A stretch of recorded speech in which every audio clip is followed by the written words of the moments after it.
So here is the load all strapped down and ready to go. Pretty big load there. We closed on our southern Arizona land at the end of August, and we quickly purchased a Ford Excursion and a 20-foot long trailer so we could start looking for good deals online. I went to work prying off the rest of the wedges, and my husband started sorting the lumber based on quality. He cut out the whole well house and labeled and numbered everything so that he would be able to quickly assemble it on our land in Arizona. Once we got to Arizona, we made a trip into town to buy the rest of the materials that we would need to complete the well house. Here we are out at the land. So got here pretty late. Took us a little while to get the trailer all loaded up and strapped down, and when we got here we got everything unloaded into our storage containers, and then in here got them all set up. Got lots of room in here. Nice shady spot in between the shipping containers. For now, my husband's over there starting to unload the well house. Is right over here. This is going to be my garden area right on the other side of this. So we're going to put the roof over it, and then it's going to have some rainwater catchment, and we'll use that to give the garden a little bit of shade on one side and then put a fence around it. So here are the shipping containers. It kind of has a driveway that loops around here and comes back out to the main road, and then our house is down there. Cleared out pad. Just a gorgeous area. I really like it out here. I guess I better get over there and start helping my husband unload. We got the well house all unloaded, and here is our well. See it right there.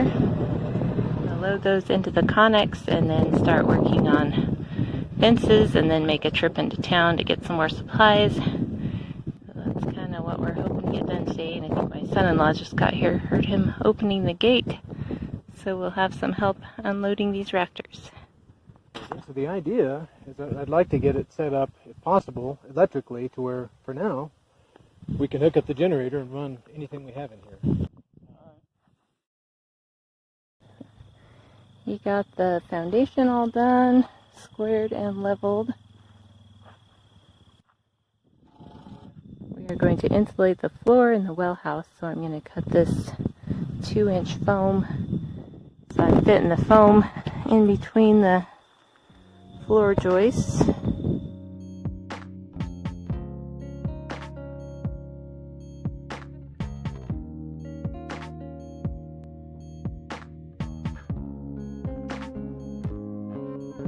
The first wall panel is ready to set up.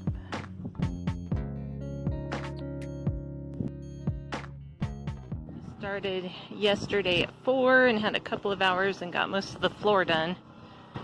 And now he's already got most of the framing done.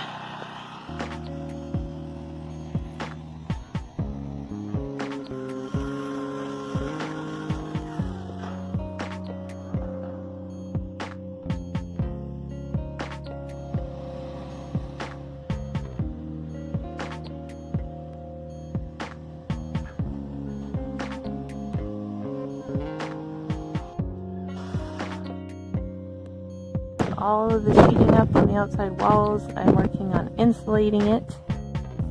Getting quite a bit done. I put steel wool in the cracks and then filled it with the expanding foam insulation. So we can't put the roof on yet, or this center beam, because we're leaving it open so the well guy can get in. So we're planning to put the 2 pressure tanks on this side, and then we're planning to put a washer and dryer on this side for when we're living in our RV. We'll be able to just come over here and do our laundry and all the scrap stuff.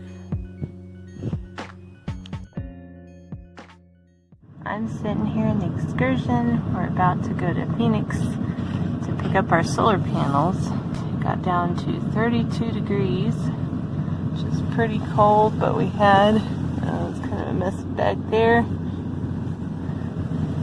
We had our sleeping bag and 2 blankets. And it's snowing. And here are the Loves on our way to Phoenix. Here in Gilbert, Arizona, trying to pick up our solar panels.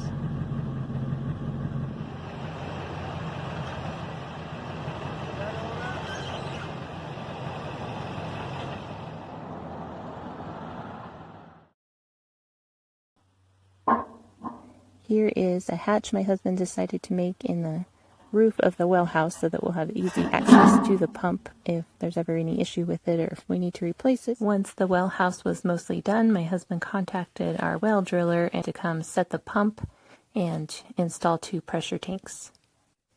Our well is 285 feet deep. They hit water at about 160 feet. And when the guys checked the water level before setting the pump, it was at 51 feet. This is our well. This is the pump is connected to this pipe here. Right. And then it comes over this way. We have a spigot that we can use.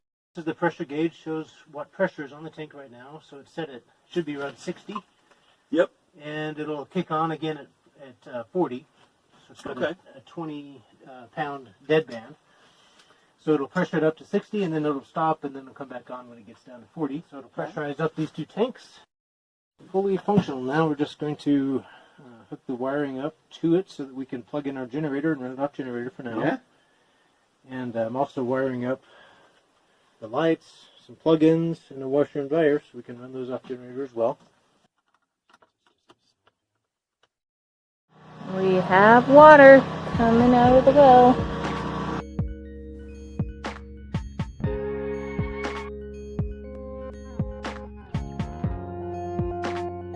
I'm going to try to seal it off good and hopefully we won't get any bees in here or any other kind of bugs. So the door turned out really awesome. He pretty much just completely handmade it.